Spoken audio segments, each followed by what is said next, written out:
Hello, friends, or should I say aloha, friends. Um,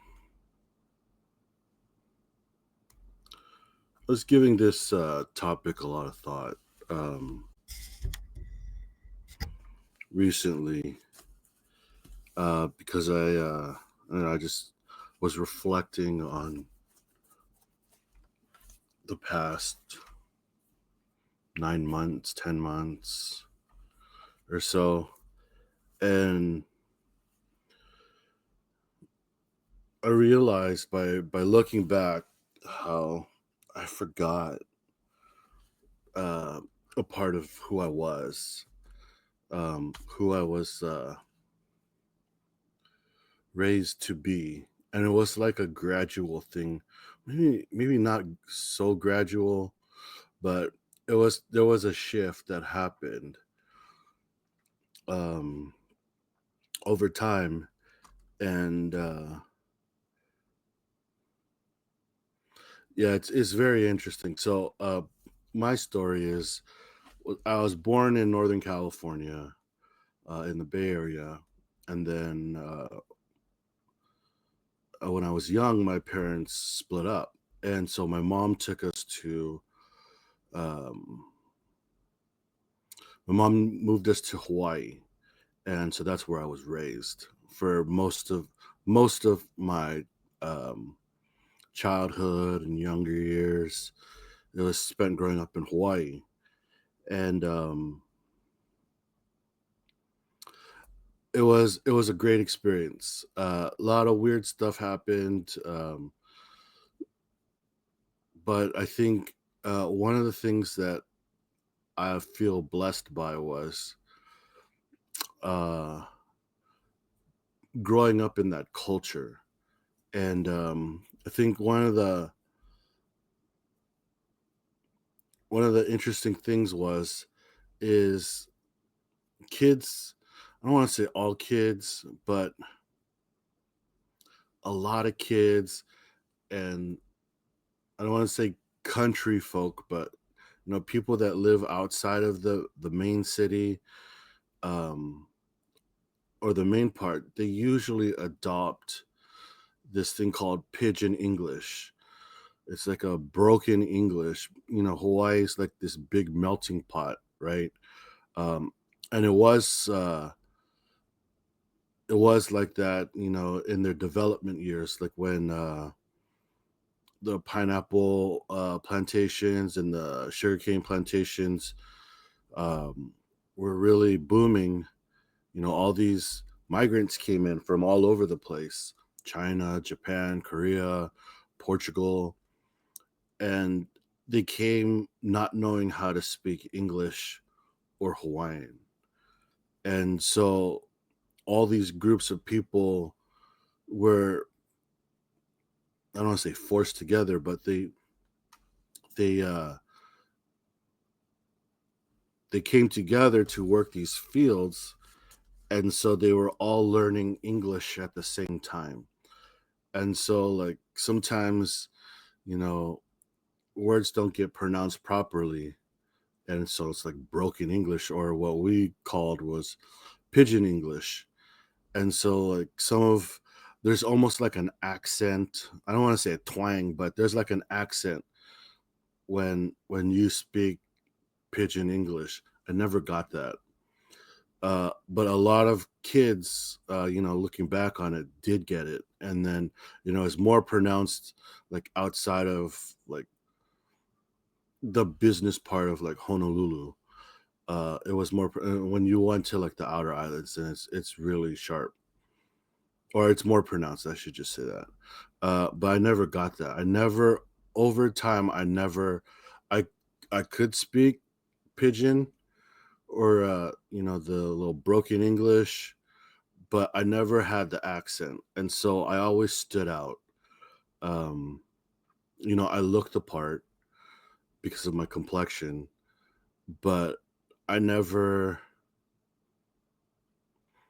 I don't know, for whatever reason, I always spoke proper English, and it just stood out. And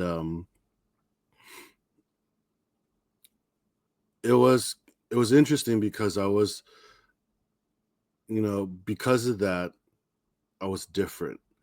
Um, but I was still accepted. Like Hawaii's pretty, if you're cool, if you're okay, then you're welcome, right? It's just if you cause trouble and stuff like that, then things can get a little rough for you.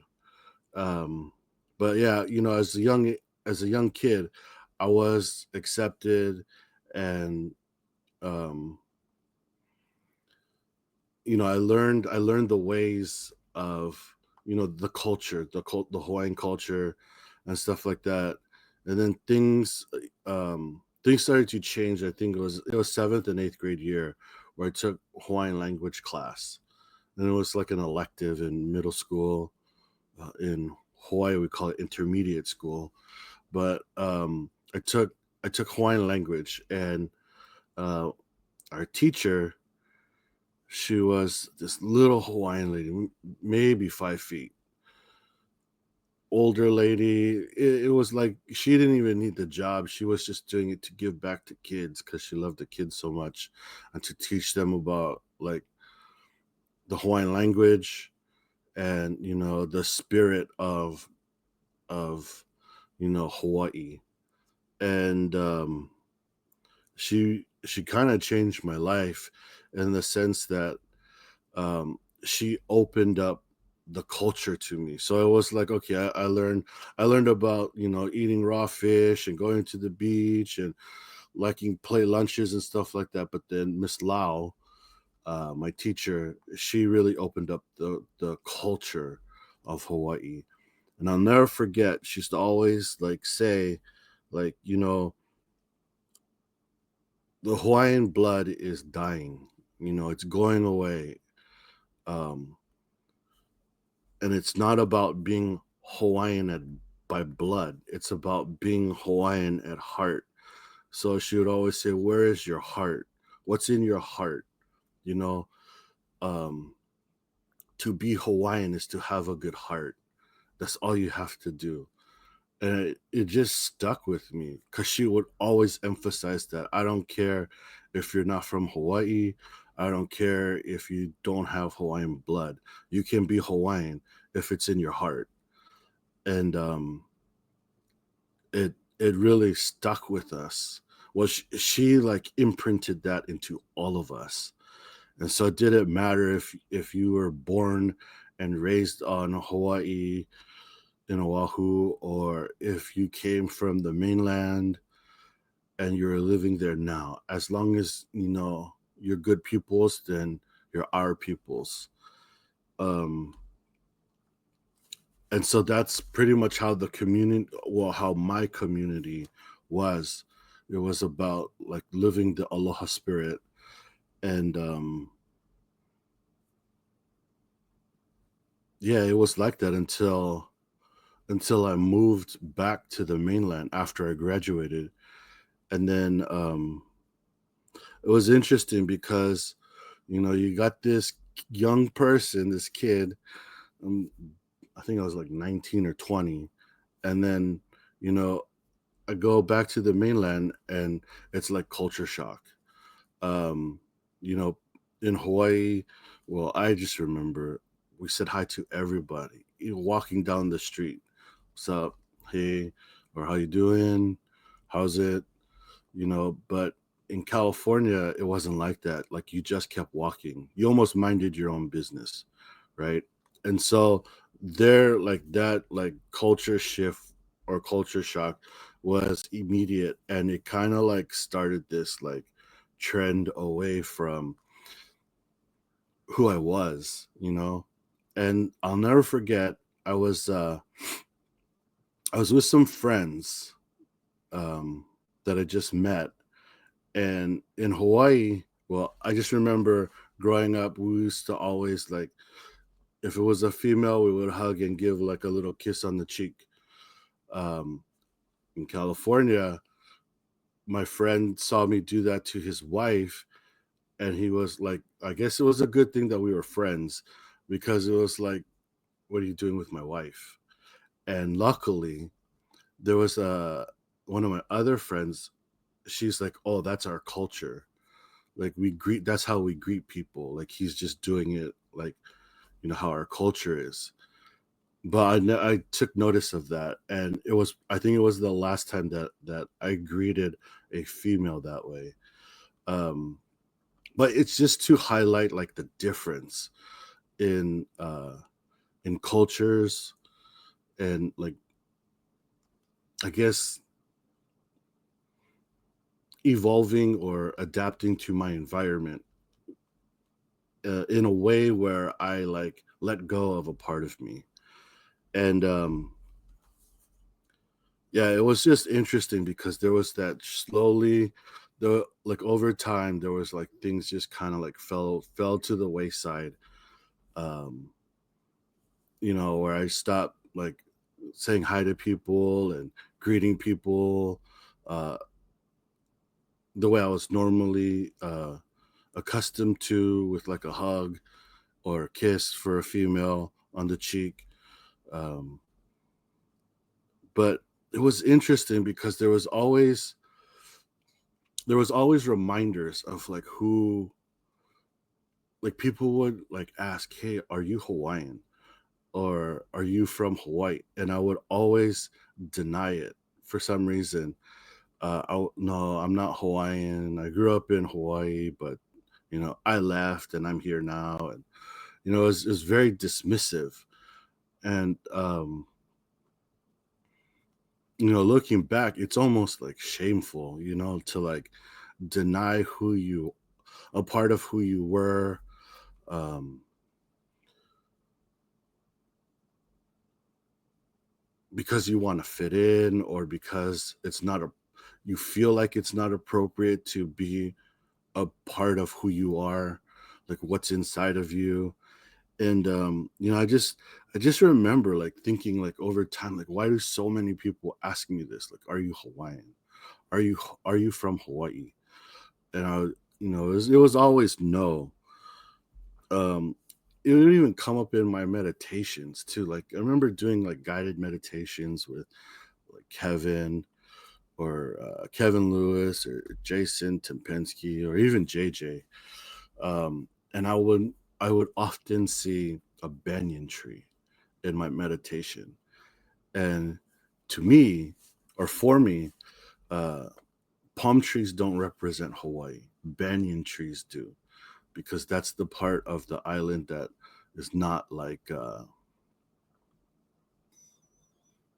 commercialized.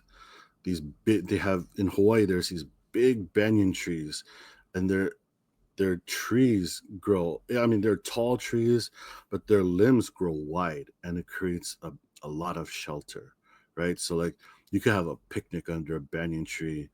Um, because there's so much shade. But that, to me, that's what symbolizes, not symbolizes, but it's a symbol for me. And looking back on it, there was like so many times when it was like maybe spirits nudging me, like, hey, you can't forget who you are, or where you came from, or what's in your heart. Because Miss Lau told me, or told all of us, being Hawaiian's not being having it in your blood, it's about having it in your heart, having that aloha spirit in your heart. And for the longest time, I was denying that. Or you know I don't want to say shame, but it's such a strong word, you know but anyways, yeah, it was just all these reminders. And I never caught on to it. I didn't acknowledge it. I pushed it away.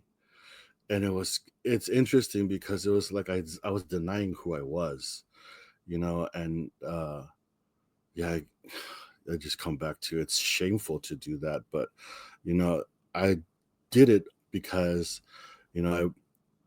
the environment that I was in wasn't that way. But what's interesting is, I didn't catch all these little reminders of people. I mean, I would get that a lot. People will ask me that a lot, just in like random situations. the "Are you Hawaiian?" or "Are you from Hawaii?" And I would always say no. And then, or the guided meditations, and then I would see the banyan tree. It was always the banyan tree. It was never like palm trees or surfing or um, canoes, but it was the banyan tree. And I remember I went to the retreat. It was the Awaken Immersed retreat. It was the first one though, and I was sitting outside talking with JJ. We were having lunch. It was there was a group of us. It was JJ. I think Terry was there. Maybe Alice also. Um, and this lady came up to me and she was like, "Oh, excuse me, hey, are you from Hawaii?" And it was the sound in her voice, like she said it that way, like with that pigeon English, and like I knew right away she was from Hawaii. Um, and I was like, "Oh no, I kind of grew up there, but um, yeah, I'm not really Hawaiian, and uh, but thanks for asking." And then she said, "Hey, no be shame where you from, where you come from," and it just like hit me to my core. I was like, "Oh my gosh, that's what I'm doing." And it was it. I mean, Heidi, if you're out there, I love you to death. Thank you so much for doing that. Well, she's always been in my corner, um, reminding me of what it's like to be like from Hawaii and have the aloha spirit inside of you and having it like come out. But yeah, she just said that like, "Hey, no shame, no be shame." That's like something that we would always say in Hawaii, like, "Hey, don't be shame, no shame." You know, it was always about shame. Um, and when she said that, man, it struck me. It hit me hard, and I was like, "Wow, you're denying who you are." And just like slowly over time, you know, um, I started to bring it back, and it it was um, it was interesting because um, in the last trip, I met this lady named Georgia, um, who actually there was a few people that lived in Hawaii, and it was just probably um, a good thing that I met all these people that used to live in Hawaii. But Georgia and Heidi, for me, like they really embodied the Hawaiian spirit or the spirit of aloha. And, I was just reflecting on that. And it's like, wow, for so long, like over 20 years, you denied who you were. And I think I spoke about it in other videos too. It was like part of this last retreat was about me walking into myself and being like completely whole, right? Not just part of me or something like that.